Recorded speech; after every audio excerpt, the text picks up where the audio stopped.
Oke, shalom semua. Puji Tuhan karena kita sudah sampai ke sesi yang terakhir untuk kelas kita pada malam hari ini. Dan kita bersyukur, berterima kasih karena semua kita tetap setia mengikuti kelas ini dari awal hingga akhir. Dan saya berdoa supaya Anda yang mengikuti kelas ini mendapat sesuatu yang baik, sesuatu yang memberi pemahaman yang baru, motivasi yang baru, semangat yang baru, bagaimana kita semua dapat melihat keselamatan, khususnya doktrin keselamatan itu dalam hidup kita secara pribadi. Oke, sebelum kita mulai,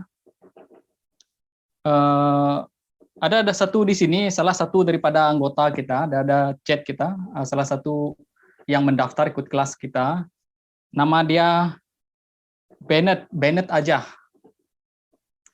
Dia sekarang ini tidak dapat ikut kelas sebab dia sekarang di karantin, ada close contact dengan kawan kerja dia. Sekarang dia kena karantin dan dia mohon kita doalah bagi dia. Bennett aja nama dia ya. Jadi kita bawa dia dalam doa lah supaya Tuhan menjaga dan memelihara. Demikian juga yang tidak sempat hadir dengan kita berdoa apapun dimanapun mereka berada, apapun kesulitan mereka, biarlah Tuhan yang menyertai dan menjaga memelihara mereka. Mari kita berdoa sebelum kita mulai. Bapa di surga, kami datang kepadamu ya Tuhan.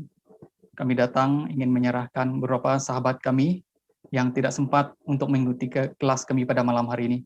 Oleh karena kekangan yang ada, dan khusus bagi Bennett ya Tuhan, kami ingin berdoa supaya Engkau yang menyertai dia saat ini, karena dia dikatakan ada kontak rapat dengan sahabatnya yang positif COVID.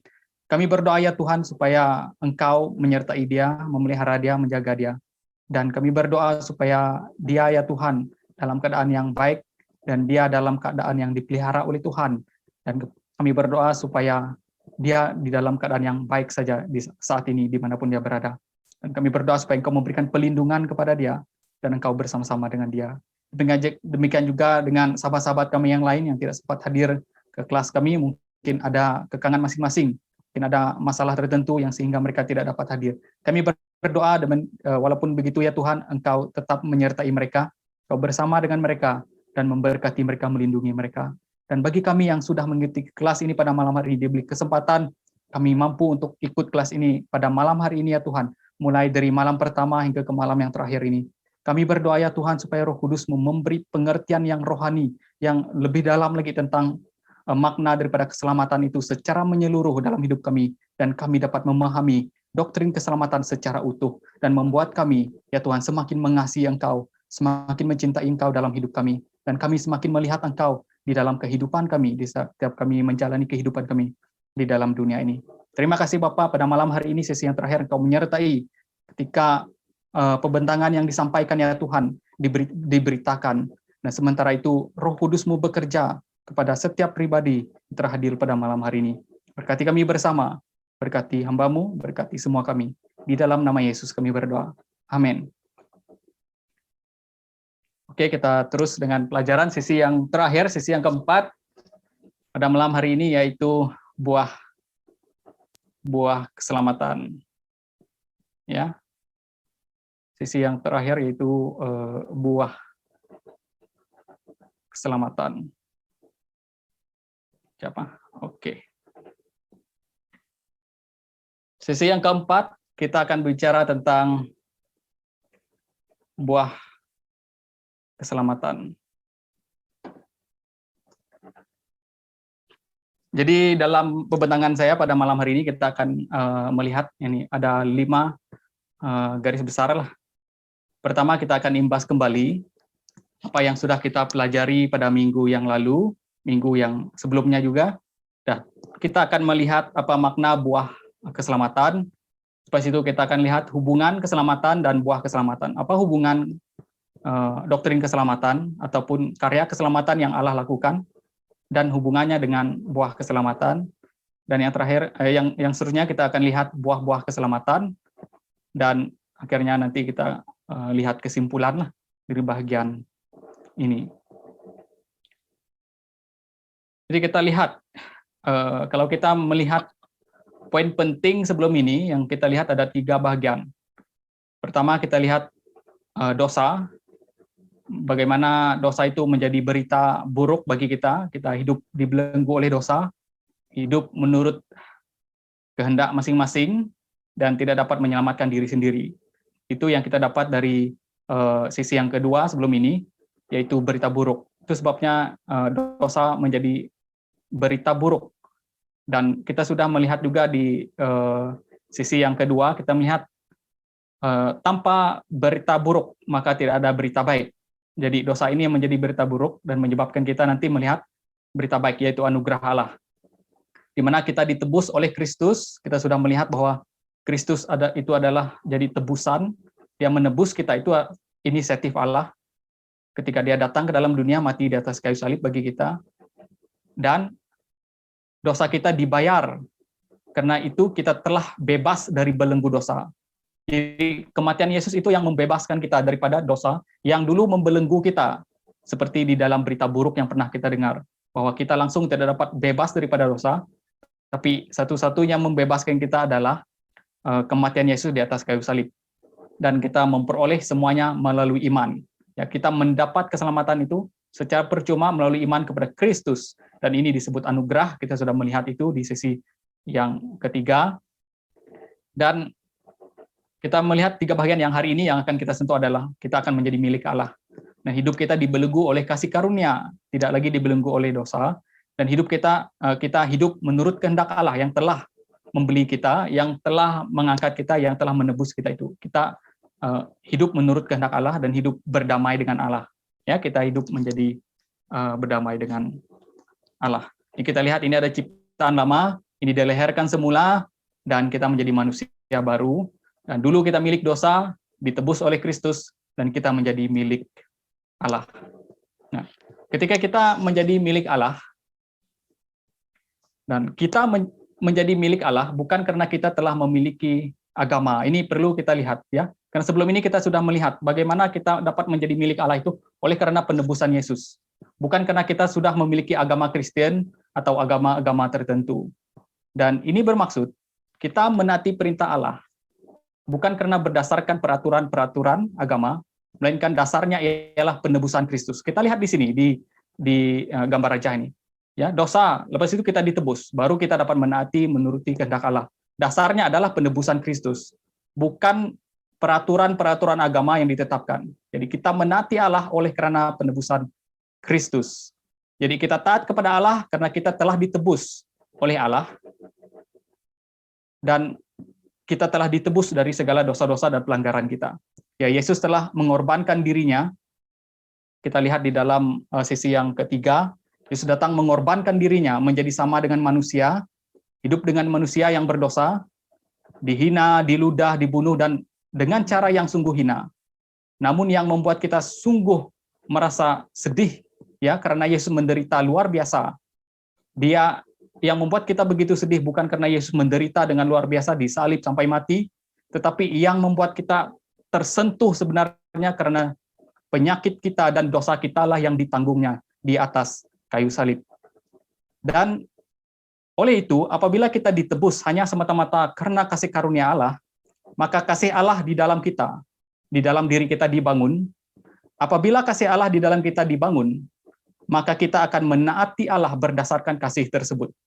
Ya, jadi kita menaati perintah Allah atau melakukan kehendak Allah adalah keinginan bawaan orang yang sudah percaya atau orang yang sudah mengerti kasih karunia Allah, karya penebusan Yesus di atas kayu salib.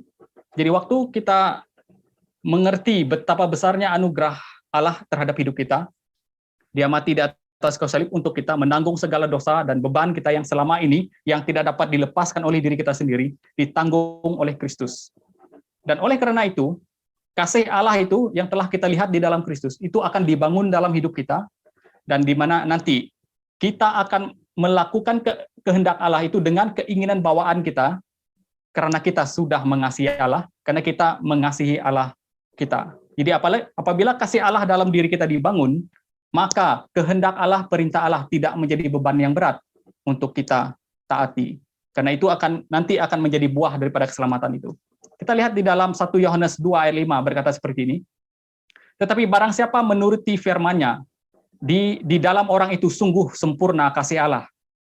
Kasih Allah ini berkaitan dengan kasih yang ditunjukkan di atas kayu salib. Dengan itulah kita tahu bahwa kita ada di dalam Dia. Jadi kita melihat bagaimana Kristus datang menjadi manusia, mati di atas kayu salib bagi kita.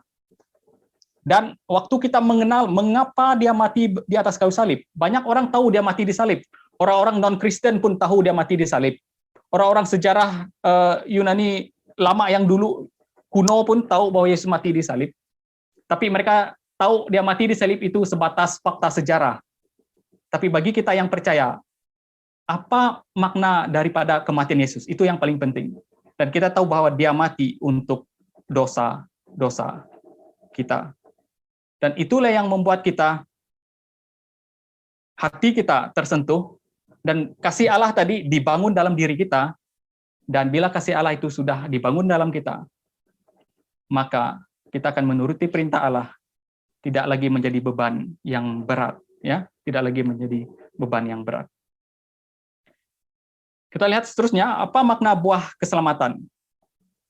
Apa makna buah keselamatan? Sebelum kita melihat apa makna buah keselamatan, ingin saya membawa kita melihat apa yang bukan makna buah keselamatan. Ya, apa yang bukan makna buah keselamatan. Buah keselamatan bukan untuk mempertahankan keselamatan agar selamat. Jadi, buah keselamatan bukan untuk mempertahankan agar selamat, ya. Yang kedua, bukan pula untuk menunjukkan kita kebal terhadap dosa. Bukan menunjukkan kita kebal terhadap dosa. Yang ketiga, bukan untuk menunjukkan kita lebih rohani daripada orang lain. Ini bukan makna apa itu buah keselamatan, ya. Buah keselamatan yang kita tekankan pada malam hari ini bukan 3 perkara ini. Tapi apa makna yang benar dari buah keselamatan? Yang pertama, buah keselamatan ialah tindak balas atau respon terhadap apa yang telah Yesus lakukan bagi kita di atas kayu salib. Jadi buah keselamatan adalah respon terhadap apa yang Yesus lakukan bagi kita di atas kayu salib. Respon, ya. Dan dia juga adalah tindak balas. Tindak balas tersebut bukan pula berdasarkan paksaan, melainkan keinginan bawaan orang tersebut setelah mengerti betapa besarnya kasih Allah terhadap dirinya. Jadi ini makna yang benar. Makna buah keselamatan adalah tindak balas kita terhadap apa yang Yesus lakukan. Dan tindak balas tersebut bukan pula berdasarkan paksaan karena mematuhi peraturan-peraturan, bukan. Melainkan keinginan bawaan orang tersebut setelah mengerti betapa besarnya kasih Allah bagi dirinya. Ya, itu tindak balas. Itu makna daripada buah keselamatan. Allah di dalam Kristus telah menebus kita dengan kasih karunia-Nya di atas kayu salib dan membenarkan kita melalui iman yang dikaruniakan oleh Allah melalui karya regenerasi. Nah, akibatnya seluruh naluri kita, kehendak kita, perasaan kita, hati kita, menyebabkan kita, seluruh hati kita, perasaan kita, naluri kita dikuasai oleh Allah, dan menyebabkan kita dapat memandang Allah sebagai pribadi yang indah, menawan, dan sungguh mempesona. Jadi, karya penebusan Kristus itu telah memberikan perubahan yang baru terhadap diri kita, mengubah konsep kita. Dulu, waktu dosa menguasai kita menolak Allah itu dalam hidup kita. Kita menolak Allah dan tidak mengingini Allah hidup dalam diri kita, karena kita mau jadi Allah bagi diri kita sendiri. Tetapi setelah kita melihat karya penebusan Kristus yang indah, dan kita menyatu dengan Kristus melalui iman yang dikerjakan oleh Roh Kudus, dan kini kita memandang Allah itu sebagai pribadi yang indah, sungguh menawan, dan sungguh mempesona. Dulu dosa menguasai kita dan memperdayakan kita, sehingga kita melihat dunia lebih menarik daripada Allah. Tetapi kini kita telah melihat keindahan Allah yang sungguh menawan, menarik, dan memikat hati kita, sehingga kita akan memberi serangan balik terhadap dosa yang dulu pernah memperdayakan kita, dengan melakukan kehendak Allah dalam dunia ini. Dengan demikian, seluruh perintah Allah tidak lagi menjadi beban yang berat untuk kita taati, melainkan satu tindak balas ataupun satu tindakan yang benar-benar ikhlas dari dalam jiwa kita sebagai tanda ucapan syukur kita kepada Allah yang lebih dulu mengasihi dan menerima kita. Walaupun demikian, kita harus selalu diingatkan dengan kehendak Allah setiap saat. Tetapi dasar kita menaatinya ialah karena mengasihi Allah, bukan karena dipaksa. Ya, jadi buah keselamatan bukan untuk memperoleh keselamatan maupun untuk mempertahankan agar kita tetap selamat, melainkan bukti bahwa kita sudah di dalam keselamatan Allah. Melainkan bukti kita sudah mengalami kasih karunia Allah dalam hidup kita. Itu akan menjadi manifestasi dari kasih karunia Allah atau tindak balas terhadap apa yang Yesus lakukan bagi kita di atas kayu salib. Jadi ini makna yang benar dari buah keselamatan. Kita lihat hubungan keselamatan dengan buah keselamatan. Ada ayat yang sangat-sangat eksplisit atau jelas sekali menjelaskan bahwa keselamatan itu berbeza dengan buah keselamatan, tetapi keduanya ada kaitan, ada hubungan, ya. Terutama di dalam Efesus 2 ayat 8 hingga 10 berkata seperti ini. Sebab karena kasih karunia kamu diselamatkan oleh iman, itu bukan hasil usahamu, tetapi pemberian Allah. Itu bukan hasil pekerjaanmu, jangan ada orang yang memegahkan diri. Jelas-jelas dikatakan di sini bukan hasil usahamu, tapi pemberian Allah. Itu bukan hasil pekerjaanmu, jangan ada orang yang memegahkan diri. Disambung dengan ayat 10, karena kita ini buatan Allah diciptakan dalam Kristus Yesus untuk melakukan pekerjaan baik yang dipersiapkan Allah sebelumnya ia mau kita hidup di dalamnya. Jadi jelas di dalam ayat ini ayat 8 hingga 9 berbicara tentang keselamatan, sedangkan ayat 10 berbicara tentang buah keselamatan itu. Ya, walaupun keselamatan merupakan 100% pekerjaan Allah, namun ada perbuatan yang menyertainya, buah daripada keselamatan itu. Ya, jadi hubungan keselamatan dengan buah keselamatan ialah keselamatan yang Allah berikan secara percuma kepada kita akan melahirkan perbuatan sebagai respon. Ya, jadi perbuatan itu respon kita terhadap keselamatan Allah. Itulah sebabnya Yakobus mengatakan iman tanpa perbuatan ialah kosong. Ya, karena tadi kita lihat bahwa ketika kita benar-benar disentuh secara mendalam oleh penebusan Kristus di atas kayu salib, itu membuat kita akan terpesona kepada Allah. Dan bila kita terpesona kepada Allah, apabila Allah memerintah kita untuk menaati perintahnya, itu tidak menjadi beban yang berat bagi kita untuk lakukan. Karena itu akan menjadi kesukaan kita, karena kita sudah melihat Allah itu dengan luar biasa indahnya ketika kita melihat Kristus yang menebus kita. Jadi itu sebabnya dikatakan keselamatan itu melahirkan perbuatan, ya, karena kita akan memberi tindak balas terhadap anugerah yang Allah berikan bagi kita. Dan Yakobus mengatakan iman tanpa perbuatan ialah kosong, ya. Ayat yang seterusnya kita lihat di dalam Titus 2 ayat 13 hingga 14. Ayat 13 berkata seperti ini, dengan menantikan penggenapan pengharapan kita yang penuh bahagia dan penyataan kemuliaan Allah yang maha besar dan juru selamat kita Yesus Kristus, yang telah menyerahkan dirinya bagi kita, pastikan ini ya, yang telah menyerahkan dirinya bagi kita untuk membebaskan kita dari segala kejahatan dan untuk menguduskan bagi dirinya suatu umat kepunyaannya sendiri yang rajin berbuat baik. Jadi di sini kita lihat penebusan Kristus didahului,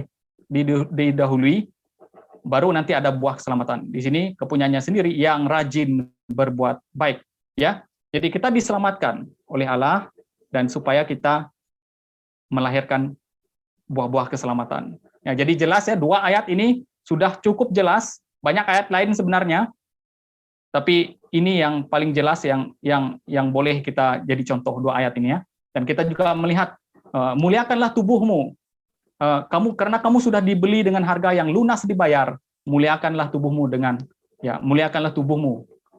Ya, muliakan Allah dengan tubuhmu. Demikian banyak-banyak ayat yang seperti itu dalam Alkitab yang boleh kita rujuk, ya.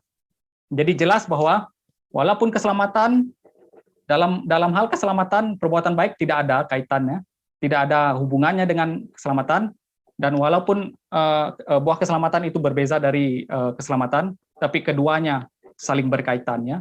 Keselamatan baik, doktrin keselamatan ataupun keselamatan kita ini melahirkan buah keselamatan, ya. Jadi di sini kita lihat ada hubungan rapat antara keselamatan dan buah keselamatan, ya, tidak dapat dipisahkan. Sekarang kita lihat buah keselamatan. Nah, waktu kita diselamatkan, kita tidak diselamatkan akhirnya kita, oh, saya sudah diselamatkan dan saya duduk diam saja dan tidak berbuat apa-apa. Tidak, ya. Diselamatkan akan seperti yang saya katakan dari awal tadi adalah waktu kita diselamatkan, kita akan melahirkan respon terhadap apa yang telah Yesus lakukan bagi kita.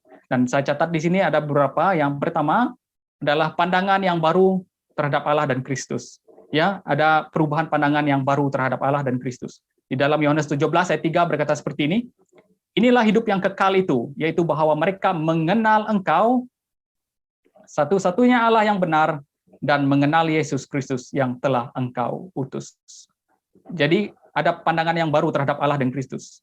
Ya, sebelum kita memperoleh hidup yang kekal, kita tidak memandang Allah dengan pandangan yang benar. Kita hanya memandang Allah sebatas peraturan keagamaan. Ya, Allah itu adalah sebatas peraturan keagamaan yang kita harus tutut. Karena pastor suruh kita ke gereja, kita pergi ke gereja. Karena bapak saya Kristen, saya pergi ke gereja. Karena keluarga saya Kristen, saya pergi ke gereja. Jadi kita itu mengenal Allah itu sebatas peraturan keagamaan yang disuruh oleh keluarga atau pastor kita. Sekarang kita sudah dapat mengenal siapa Allah itu dan siapa Kristus itu dalam hidup kita. Bahwa dialah yang membuat kita layak di hadapan Allah, yang membenarkan kita, dan itulah sebabnya kita dipanggil orang yang percaya, yang beriman, karena kita mengenal Allah dan mengenal Kristus. Ya, ketika hati kita telah ditebus oleh Kristus dan rohani kita dihidupkan, maka kita mulai memandang Allah melalui Yesus Kristus sebagai satu-satunya Allah yang benar. Ya, Allah yang benar. Ya, Allah yang benar, satu-satunya Allah yang benar. Dan ini karena persoalan manusia tentang dosa yang tidak dapat diselesaikan oleh siapapun, tapi diselesaikan oleh Allah dalam Kristus. Nah, menyadari akan hal ini, kita akan mulai mengerti bahwa tidak ada cara lain agar dosa kita diampuni. Karena itu tidak ada juru selamat lain selain Yesus Kristus.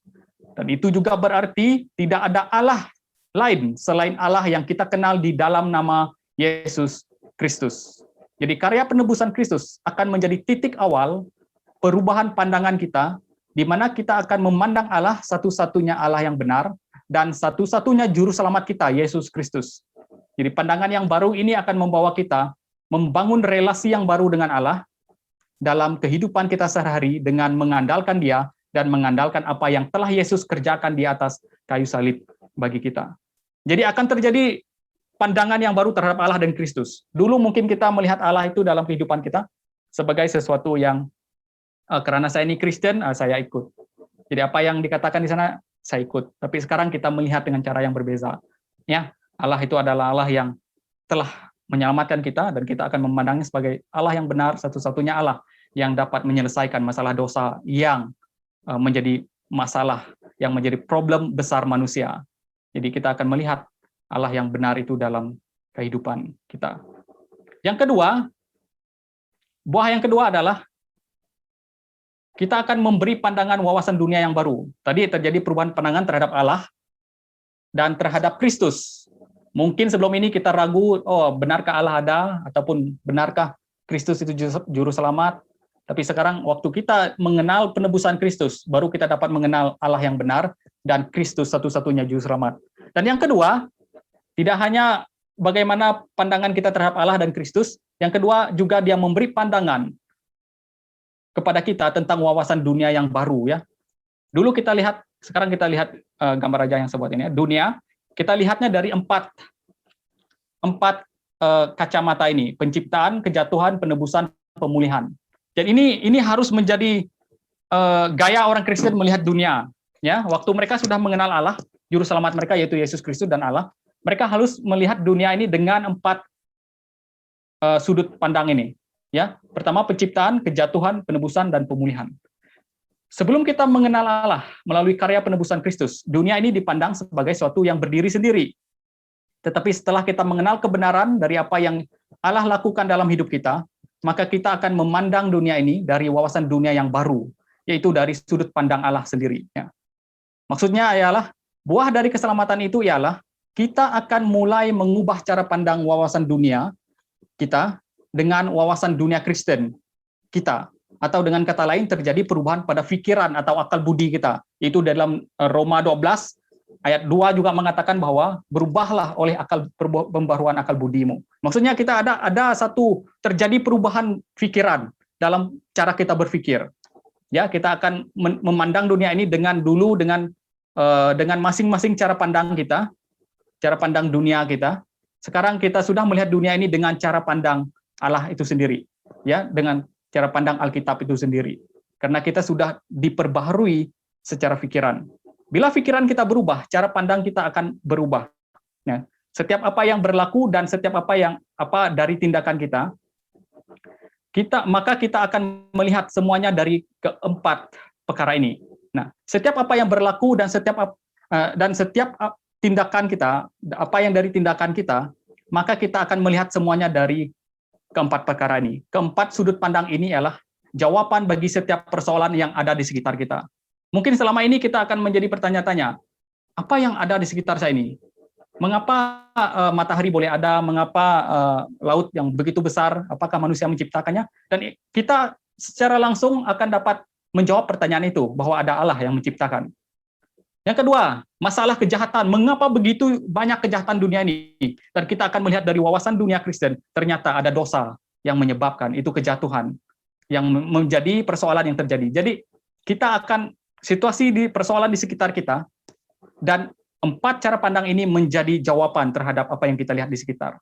Macam itu juga, bila ada masalah dosa, apabila terjadi kejatuhan dalam dosa, masalah dosa dan masalah terjadi di sekitar kita, problem kita adalah bagaimana dosa ini diselesaikan, dan kita dapat melihatnya penebusan Kristus.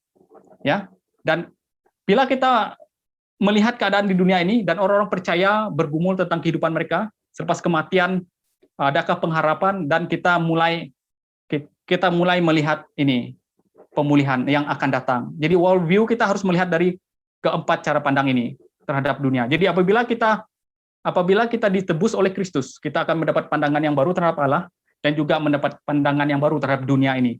Ya, dengan penciptaan, kita akan melihat, oh, ada pencipta. Yang kedua, lihat masalah dosa, kejatuhan, kita lihat dunia sekitar ini terjadinya kejahatan dan sebagainya oleh karena dosa. Yang kedua, adanya dosa dan adanya penebusan. Pasti tidak hanya penebusan, tapi ada pemulihan, janji pemulihan yang akan datang. Jadi beginilah cara kita yang telah percaya kepada Tuhan melihat dunia ini. Ya, terjadi perubahan pandangan kita terhadap dunia, ya. Jadi dalam Kolose 3 ayat 1 hingga 2 berkata seperti ini. Karena itu waktu kamu dibangkitkan bersama Kristus, carilah perkara yang di atas, di mana Kristus ada duduk di sebelah kanan Allah. Pikirlah perkara yang di atas, bukan di bumi.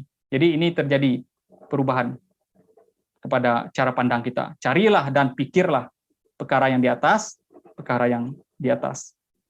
Jadi yang kedua, dari buah keselamatan itu adalah, yang pertama tadi terjadi perubahan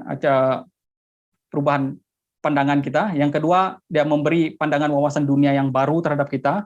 Ya dulu yang sebelum ini kita lihat bahwa kita melihat Allah itu dengan cara yang benar, melihat Kristus itu dengan cara yang benar, dan yang kedua kita melihat dunia ini dengan cara yang berbeza. Yang seterusnya, buah keselamatan yang ketiga adalah memberi cara penilaian yang baru atau hikmat, ya, penilaian yang baru. Kita lihat di dalam 1 Korintus 2 ayat 14. Tetapi manusia duniawi tidak menerima apa yang berasal dari Roh Allah, karena hal itu baginya adalah satu kebodohan, dan ia tidak dapat menerimanya sebab hal itu hanya dapat dinilai secara rohani. Jadi bila kita sudah menerima Kristus dan roh kita dan pikiran kita diubah, itu, dan buah keselamatan itu lahir dalam hidup kita. Dan yang ketiga kita lihat di sini adalah kita dapat memberi cara menilai sesuatu yang baru, ya, dengan baru, ya itu disebut sebagai hikmat. Jadi kita dapat memberi penilaian terhadap sesuatu dengan cara yang berbeza daripada sebelum kita mengenal kebenaran, mengenal Kristus dalam hidup kita, ya. Dan kita mampu menilai sesuatu masalah dan mudah untuk mengetahui akar permasalahannya. Bila ada satu masalah, kita tahu menilai, ya, sebuah masalah, dan mudah untuk mengetahui akar permasalahannya. Ya, kita akan mampu mendeteksi mana sikap yang dilakukan karena belum mengenal kebenaran, dan mana yang sudah mengenal kebenaran terhadap situasi-situasi yang serius yang terjadi dalam hidupnya. Mudah kita tahu bahwa sikap ini dilakukan karena sudah mengenal kebenaran atau belum mengenal kebenaran, ya. Jadi ada terjadi cara penilaian, perubahan cara penilaian. Itu hasil daripada buah keselamatan, ya. Hasil daripada keselamatan. Jadi hikmat tersebut disebut sebagai hikmat rohani lah, karena dikatakan di sini adalah benda itu hanya dapat dinilai secara rohani. Ada benda-benda yang rohani yang dianggap bodoh oleh orang-orang yang tidak percaya, ya. Tapi bagi kita itu adalah sesuatu yang rohani. Dan oleh itu kita mampu memberikan penilaian secara benar dan rohani terhadap apa yang berlaku di sekeliling kita. Ingat apa Yesus katakan ketika orang-orang menyalibkan dia? Ketika orang-orang Yahudi, orang-orang Romawi menyalibkan Yesus di atas kayu salib, Yesus apa kata dengan mereka? Ampunilah mereka sebab mereka tidak tahu apa yang mereka perbuat. Jadi sebelum mereka mengenal kebenaran, ya, memang mereka tidak tahu apa yang mereka perbuat terhadap apa yang terjadi. Tetapi waktu kita sudah dibenarkan, mengalami dan melihat Allah itu dengan cara yang baru, dan kita dapat memberi penilaian, cara menilai sesuatu dengan baru, ya, dapat memberi penilaian yang baru, mampu memberi penilaian yang baru terhadap situasi-situasi tertentu yang terjadi dalam hidup kita. Dan seterusnya yang keempat adalah memberi perubahan pada sikap yang baru. Dalam Galatia 5 ayat 22 hingga 23 berkata seperti ini. Tetapi buah roh ialah kasih, sukacita, damai sejahtera, kesabaran, kemurahan, kebaikan, kesetiaan, kelemah lembutan, penguasaan diri. Kita lihat di sini, ya. Paulus membuat perbandingan antara keinginan daging dan keinginan roh. Jadi keinginan roh ini adalah buah keselamatan, ya, buah keselamatan. Jadi bila kita diselamatkan, sewaktu Kristus menebus kita, maka diri kita menjadi layak bagi Roh Kudus berdiam, ya. Dan kita tidak pernah membuat diri kita supaya Roh Kudus layak diam dalam kita. Kita tidak pernah membuat supaya Roh Kudus diam dalam saya buat sesuatu begini supaya Roh Kudus dapat. Tidak. Roh Kudus dapat diam dalam kita oleh karena penebusan Kristus. Ya, Yesus itu yang menebus kita, dan Roh Kudus dapat berdiam dalam kita. Roh Allah yang berdiam dalam kita akan memberikan tindak balas terhadap sikap kita untuk melahirkan buah Roh Kudus. Jadi Roh Kudus itulah yang melahirkan buah Roh Kudus itu dalam diri kita. Nah, sikap-sikap ini akan lebih dominan dalam diri orang yang percaya, yaitu kasih. Ini lebih dominan dalam kehidupan orang yang telah mengalami penebusan Kristus itu. Damai sejahtera ini sudah pasti, karena kita ditebus dan kita hidup damai sejahtera. Tidak lagi takut akan hukuman murka Allah karena kita orang berdosa. Tapi murka itu telah diambil dan ditimpakan di atas kayu salib. Diri Yesus di atas kayu salib. Jadi kita akan hidup damai sejahtera, dan kesabaran, kita akan hidup dengan kesabaran karena terjadi perubahan-perubahan dalam pikiran kita, dalam hati kita, dan akan terjadi kemurahan, kebaikan, kesetiaan, kelemah lembutan, penguasaan diri. Jadi buah dari keselamatan ialah terjadi perubahan pada sikap, di mana nilai-nilai buah Roh Kudus menjadi dominan daripada buah-buah kedagingan yang sebelumnya.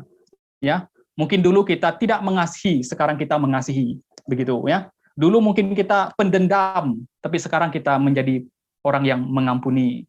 Nah, dulu kita pemarah, tapi sekarang kita penuh dengan kesabaran. Dan ini cara kerja. Bila Roh Kudus berdiam dalam kita, ditebus oleh Kristus, dan Roh Kudus itu akan mengerjakan buah Roh Kudus itu bagi kita. Ya, bukan karena kemampuan kita, tapi Roh Kudus itu melahirkan. Itu sebagai tindak balas daripada keselamatan, yaitu buah-buah keselamatan. Ya.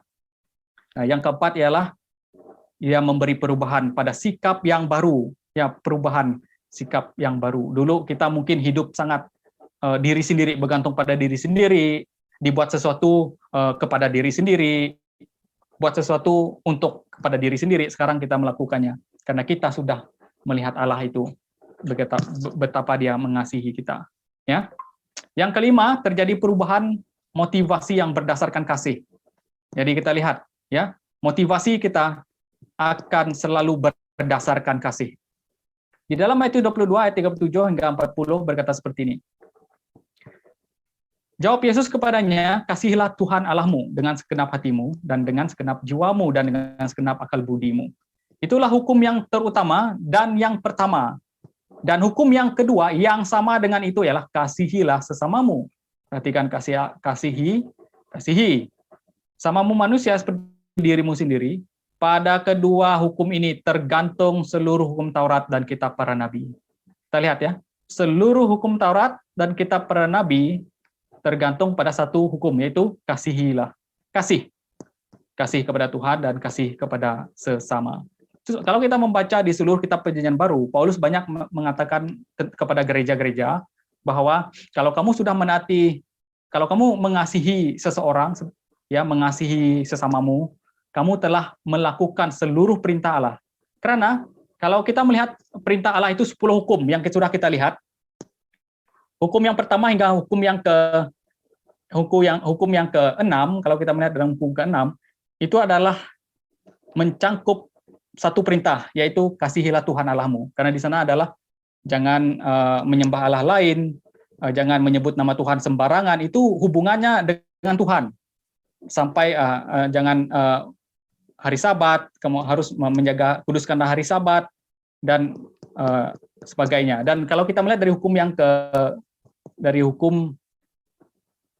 yang ke-6 sampai ke yang terakhir, jadi yang ke-7 sampai ke yang terakhir, jadi kita melihat bahwa di sana adalah tentang jangan membunuh, jangan berzina, jangan mengucapkan saksi dusta, dan jangan mengingini hak sesamamu. Itu berbicara tentang kasih kita kepada sesama. Bila kita mengasihi Tuhan, tidak mungkin kita akan menyembah Allah lain.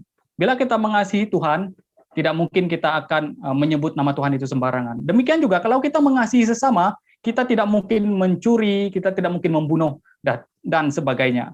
Jadi bila kita mengasihi, kita telah menggenapi seluruh hukum Taurat dan kitab para nabi. Jadi Yesus itu datang dalam dunia membuat kasih itu menjadi satu. Perintah itu menjadi satu, yaitu kasih. Jadi motivasi kita berubah. Tidak lagi menaati itu peraturan, karena peraturan ini berkata begini, saya menaati. Tidak. Tapi peraturan itu yang membuat kita dapat menaatinya bila kasih Allah dibangun dalam kita, dan motivasi kita menaatinya adalah karena kasih. Satu, kasih kepada Tuhan, mengasihi Tuhan, dan kita akan tidak melakukan itu. Karena kita mengasihi sesama, kita tidak akan menyakiti sesama manusia. Jadi motivasi kita menaati Allah, karena kita mengasihi Allah. Jadi melakukan kebaikan kepada orang karena kita mengasihi sesama. Dulu motivasi kita taat kepada Allah karena takut atau karena ingin mendapatkan kepentingan diri sendiri. Dulu mungkin motivasi kita itu, oh karena saya takut dihukum, saya harus menaati Allah. Karena saya takut masuk neraka, karena saya takut dihukum, saya menaati Allah. Itu motivasi yang salah. Ya. Tapi sekarang motivasi kita adalah karena kita sudah mengasihi Allah, Allah mengasihi kita, dan kita mengasihi Dia, dan kita akan melakukan kehendaknya. Dan demikian juga kita mengasihi sesama, kita melakukan kebaikan kepada sesama karena kita mengasihi mereka. Nah, namun setelah Allah mengubah hati kita dan menawan hati kita, maka segala sesuatu yang kita lakukan untuk Allah dan untuk orang lain adalah karena kita mengasihi. Karena kita mengasihi Allah dan mengasihi sesama. Kasih adalah sikap sentral Allah kepada manusia yang berdosa. Kita ingat, ya lihat kembali, apa yang menyebabkan Allah menyelamatkan kita? Tidak ada satu syarat pun dari kita sebenarnya, tapi itu berdasarkan anugerah Allah sendiri. Jadi sikap kasih Allah terhadap kita yang berdosa itu menjadi sikap sentralnya ketika Dia ingin menyelamatkan kita. Ya. Dan setelah kita diselamatkan, Allah mau kita meletakkan sikap kasih menjadi sentral dalam hidup kita.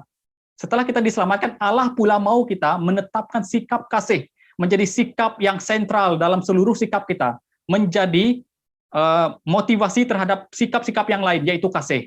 Ya, di dalam 1 Korintus 13 ayat 13 dia berkata adalah antara iman, pengharapan, dan kasih, yang paling besar di antaranya ialah kasih. Dalam 1 Korintus 13 ayat 13. Dikatakan yang paling besar di antaranya adalah kasih. Ya. Jadi kasih adalah menjadi satu motivasi bagi kita untuk melakukan sesuatu.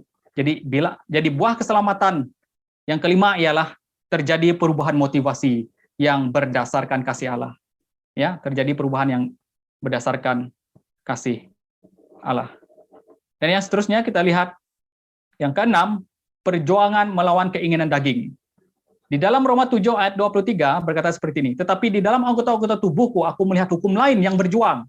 Ini Paulus yang berkata, melawan hukum akal budiku, dan membuat aku menjadi tawanan hukum dosa yang ada di dalam anggota-anggota tubuhku. Paulus mengakui, sebelum dia percaya dan sudah percaya, waktu dia percaya kepada Kristus dan bertobat, Paulus sendiri mengakui bahwa dia sendiri tidak kebal terhadap dosa. Dia mengatakan dalam dirinya, dia berjuang untuk melawan hukum akal budi dan membuat dia menjadi tawanan hukum dalam dirinya. Dan di dalam Galatia, Paulus sendiri mengatakan, Galatia 5 ayat 24, barang siapa menjadi milik Kristus, ia telah menyalibkan daging dengan segala hawa nafsu dan keinginannya. Maksudnya kita ada satu area perlawanan. Perlawanan itu adalah bukan di luar, bukan orang lain, tetapi diri kita sendiri. Roh kita dengan keinginan daging kita. Perjuangan melawan keinginan daging bukanlah sesuatu yang menakutkan, melainkan sesuatu kesukaan bagi kita yang sudah ditawan oleh keindahan Allah. Sekali lagi saya ingin katakan bahwa roh Allah yang telah, kasih Allah yang telah ditanam dalam diri kita, maka kita berjuang melawan keinginan daging, itu tidak lagi menjadi menakutkan kita, melainkan memberi kekuatan kepada kita, bahkan menjadi kesukaan kita, karena kita berpihak kepada Allah, karena kita sudah mengasihi Allah, dan Allah telah menawan seluruh naluri kita kepadanya. Jadi seluruh naluri kita, kehendak kita, akan selalu berpihak pada Allah, bukan karena kekuatan manusia kita, melainkan karena ada Roh Kudus dalam kita yang memberikan kekuatan kepada kita. Tapi itu bukan berarti kita akan menjadi kebal terhadap dosa dan menjamin bahwa kita tidak akan jatuh dalam dosa. Dan sungguh menarik kalau kita melihat di antara perjuangan daging dan roh ini. Saya galakkan kita membaca seluruh surat 1 Yohanes, itu bagus, 1 Yohanes dan 2 Yohanes dan 3 Yohanes. Kita boleh baca seluruh surat 1 Yohanes itu ya. Nah, kalau kita melihat di dalam 1 Yohanes 1 ayat 8 berkata seperti ini. Jika kita berkata bahwa kita tidak berdosa, maka kita menipu diri kita sendiri dan kebenaran tidak ada dalam kita.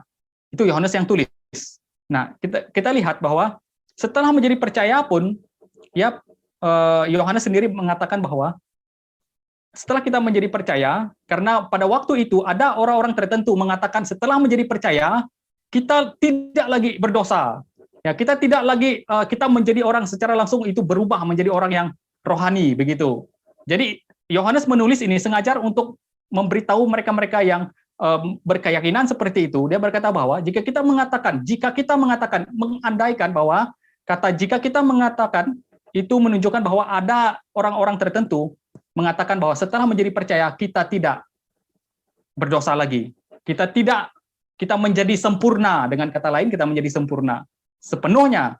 Tapi Yohanes mengatakan, jika kita mengatakan bahwa kita tidak berdosa, kita menipu diri sendiri dan kebenaran tidak ada di dalam kita. Nah, dan walaupun begitu, kita lihat ya, kuncinya terletak pada Roh Kudus yang ada dalam kita. Apabila kita jatuh dalam perjuangan melawan keinginan daging, Roh Kudus akan membuat kita rendah hati dan berani untuk membuka mulut kita serta berkata kepada Tuhan, ampuni aku atas perbuatan dosa yang aku lakukan. Jadi Roh Kudus itu akan membuat kita rendah hati, membuka mulut kita, mengakui bahwa kita ini berdosa, mengakui perbuatan dosa kita kepada Tuhan. Tuhan, saya telah bersalah pada Engkau, saya telah melakukan kesalahan terhadap Engkau. Yohanes mengatakan di dalam 1 Yohanes juga, dia mengatakan 1 Yohanes pasal 2 ayat 1 berkata seperti ini, anak-anakku, hal-hal ini kutuliskan kepadamu supaya kamu jangan berbuat dosa. Namun jika seorang berbuat dosa, kita mempunyai pengantara pada Bapa, yaitu Yesus Kristus yang adil. Dia katakan di sana adalah jangan berbuat dosa lagi. Tapi jika kita terbuat dosa, tidak sengaja berbuat dosa, dia katakan kita mempunyai pengantara, yaitu Yesus Kristus. Dia akan mengampuni segala dosa kita. Nah, bukan supaya dosa kita diampuni atau diterima lagi, melainkan karena kita telah menjadi anak-anaknya dan kita mahu memiliki hubungan yang baik dengan Allah. Walaupun kita mengakui minta ampun daripada Tuhan, minta ampun itu bukan supaya kita selamat lagi, melainkan karena kita mau menjaga hubungan baik dengan Allah kita, karena Dia adalah Bapa kita dan kita mau menjalankan hubungan yang baik dengan Bapa kita dan kita sebagai anaknya. Ya, jadi Roh Kudus akan menggerakkan hati kita dan kita akan senang untuk berubah dan tidak melakukan dosa itu lagi. Jadi ingat ini ya. Dengan kata lain, setelah hati kita terpikat kepada Allah, maka kita akan berusaha untuk menyenangkan hatinya dan tidak melukai hatinya. Namun apabila kita melukai hatinya, Roh Kudus akan menyentuh hati kita dan membuat kita rendah hati untuk meminta ampun kepada Tuhan atas segala kesalahan-kesalahan kita kepadanya. Ini perjuangan semua orang percaya ya. Sebelum bertobat, kita banyak melakukan dosa dalam keadaan yang kita tidak tahu kebenaran ya. Mungkin waktu kita sebelum bertobat, kita tidak tahu kebenaran dan kita hidup di dalamnya. Sikap-sikap berdosa kita. Dan setelah kita tahu kebenaran, sikap-sikap berdosa kita semakin berkurangan. Ya, dulu mungkin 10 dosa kita lakukan, sekarang mungkin 1, 2, 3 yang sedang kita gumulkan. Ini perjuangan. Paulus sendiri berjuang akan hal ini dalam diri dia sendiri. Ya.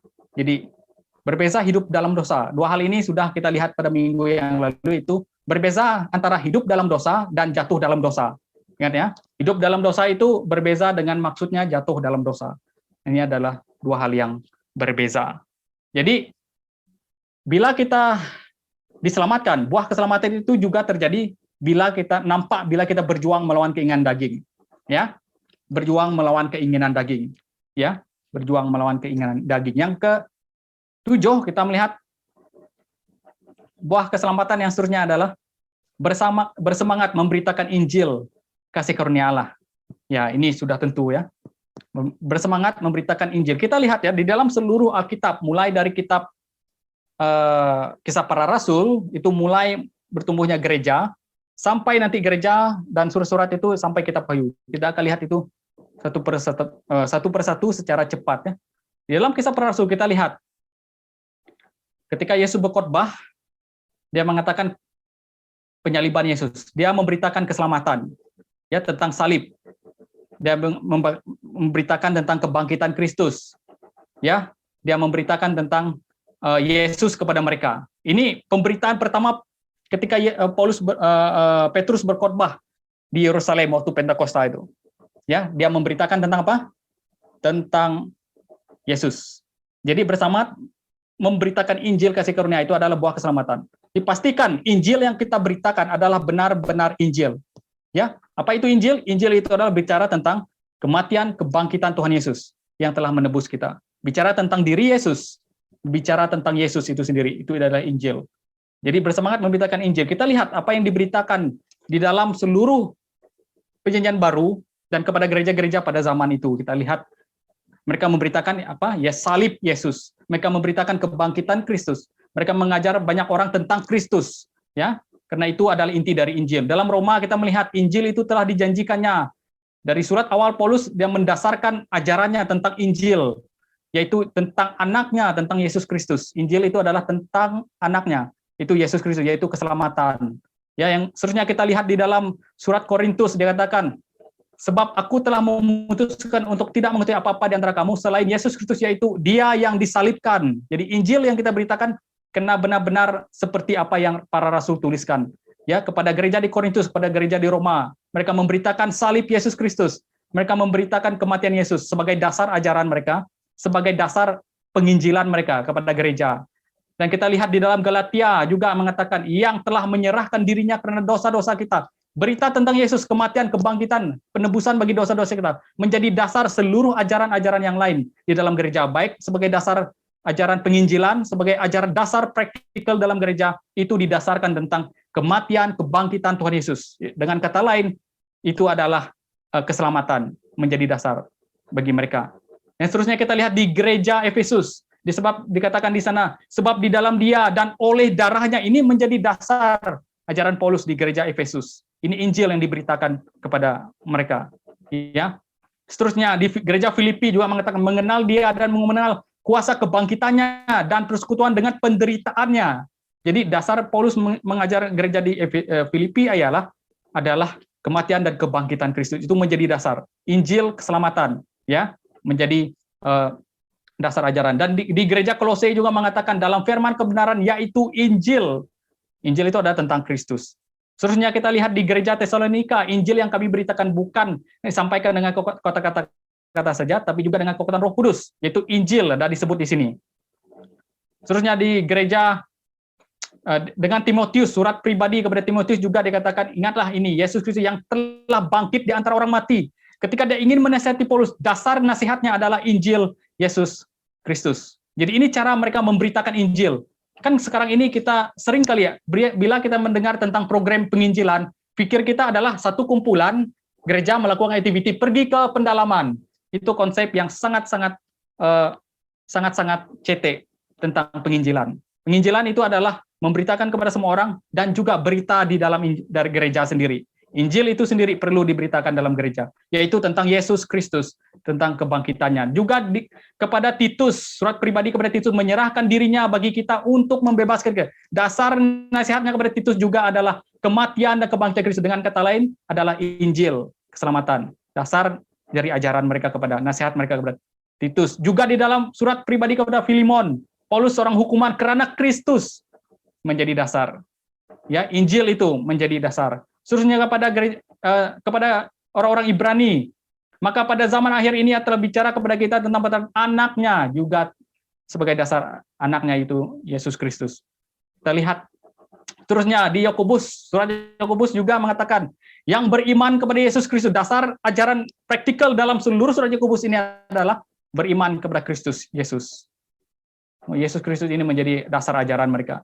Dan orang yang dipilih sesuai dengan rencana Allah dalam 1 Petrus, dan yang dikuduskan oleh Roh Kudus supaya taat kepada Kristus dan menerima percikan darah.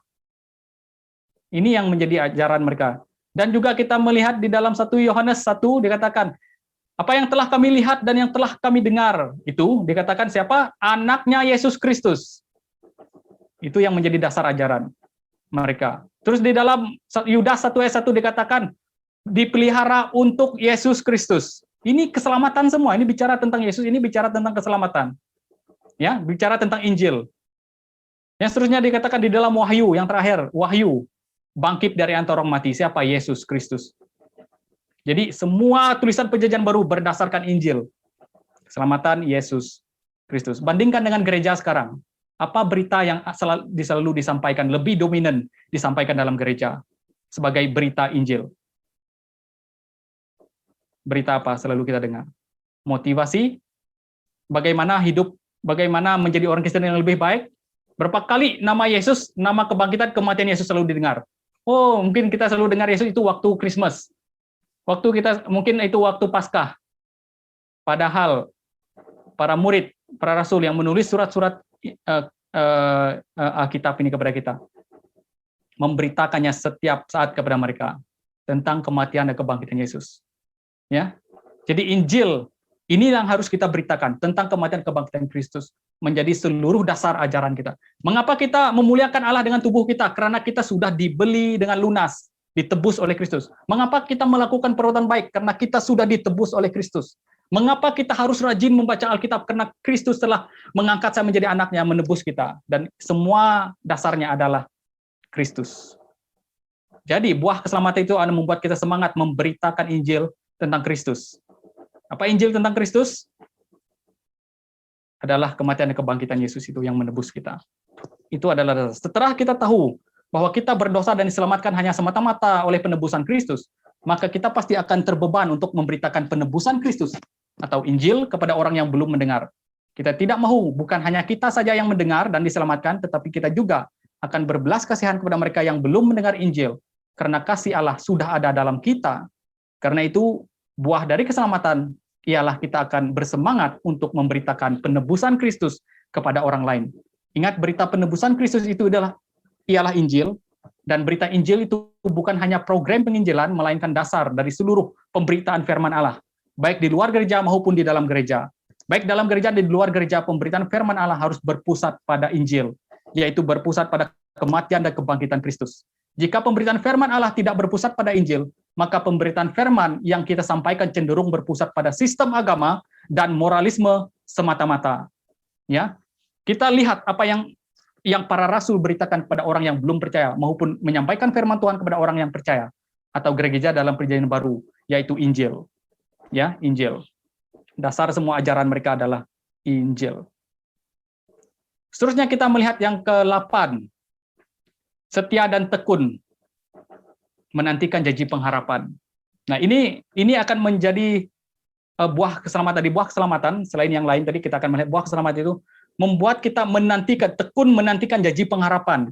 Tadi kita lihat ada worldview, Kristen punya worldview. Yang terakhir itu adalah pemulihan. Ya, di dalam 1 Petrus 1 ayat 3 berkata seperti ini, terpujilah Allah dan Bapa Tuhan kita, Yesus Kristus, yang karena rahmat-Nya yang besar telah memelihara kita, melahirkan kita kembali oleh kebangkitan Yesus Kristus di antara orang mati, kepada suatu hidup yang penuh pengharapan untuk menerima suatu bagian yang tidak dapat binasa, yang tidak dapat cemar, dan yang tidak dapat layu, yang tersimpan di sorga bagi kamu. Nah, kita lihat di dalam, ketika Alkitab menyebut tentang pengharapan bagi orang percaya, pengharapan yang Alkitab maksudkan ialah pengharapan eskatologi. Ini selalu muncul di dalam Alkitab. Ketika Paulus menasihati mereka, orang-orang perjanjian baru, dia katakan, tekunlah menanti sampai Tuhan datang. Sampai Tuhan itu adalah satu janji pengharapan, satu janji eskatologi pengharapan di masa akan datang.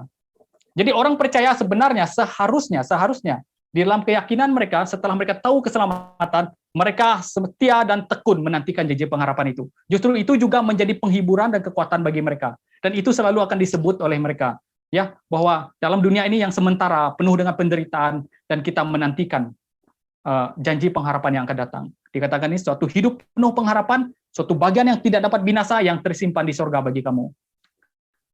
Ya, ketika Allah menyelamatkan kita, kita tidak diselamatkan lalu dibiarkan berjalan sendiri, namun Allah bersama dengan kita dan beserta dengan janjinya. Dunia ini sementara dan telah dicemari oleh dosa, tetapi Allah menyelamatkan kita lalu menyediakan dunia yang baru bagi kita di masa depan. Inilah janjinya bagi orang yang telah diselamatkan. Namun begitu umatnya yang tahu keadaan dunia yang berdosa dan penuh dengan penderitaan akan tekun dan sabar menantikan janji-janji tersebut.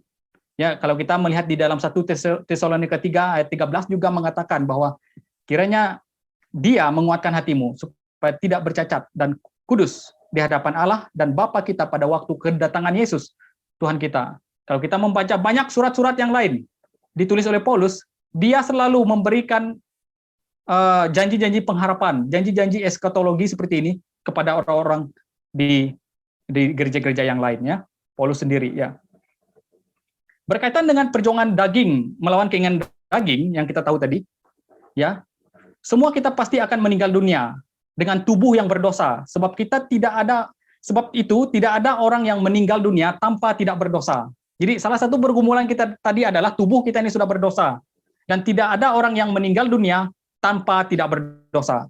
Namun itulah sebabnya dalam pengharapan eskatologi ini, nanti Allah akan memberikan kita tubuh yang baru, yang tidak dapat berdosa lagi. Ya, jadi buah keselamatan itu akan membuat kita setia dan tekun menantikan janji pengharapan. Apabila ini kita terapkan dalam hidup kita, maka kita tidak akan mudah takut apa yang terjadi, penderitaan, kesusahan yang kita alami dalam hidup kita. Dan yang terakhir daripada buah keselamatan ialah terjadi pertumbuhan rohani. Ya, terjadi pertumbuhan rohani. Ya, kita mulai ingin menghidupkan kehidupan yang akrab dengan Allah secara personal maupun secara berkumpulan, bergairah untuk semakin mengenal dan menikmati Allah dengan membaca Alkitab dan berdoa serta memiliki keinginan yang kuat untuk menaati Allah dalam setiap tindakan kita.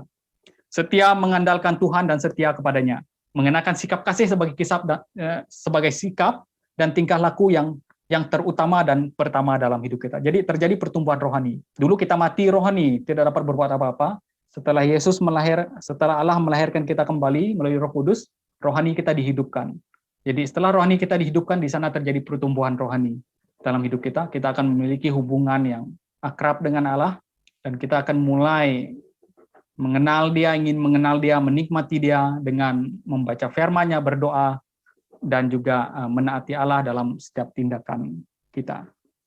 Jadi kesimpulannya bagi kita ialah ada satu ini saya ingin menutup dengan istilah Latin dari seorang bapak gereja yang bernama Agustinus dari Hippo, ya. Kita lihat ada satu istilah Latin yang dia buat seperti ini. Posse picare, yang maksudnya adalah boleh berdosa, dan yang kedua posse non picare, boleh tidak berdosa. Posse ini adalah boleh, picare ini adalah berdosa. Yang posse boleh, yang non ini adalah tidak. Jadi kita lihat, ya. Posse non picare boleh tidak berdosa. Posse non picare tidak boleh tidak berdosa. Dan yang terakhir non posse picare tidak boleh berdosa. Oke, saya memberikan kita satu jadwal ini. Boleh teka di antara keempat ini, Apa yang di sini? Sebelum kejatuhan, boleh berdosa, tidak boleh berdosa, tidak boleh tidak berdosa, atau tidak boleh berdosa. Boleh ada yang volunteer mau jawab? Sebelum kejatuhan, antara keempat ini, kategori sebelum kejatuhan apa di sini? Boleh berdosa atau tidak boleh berdosa?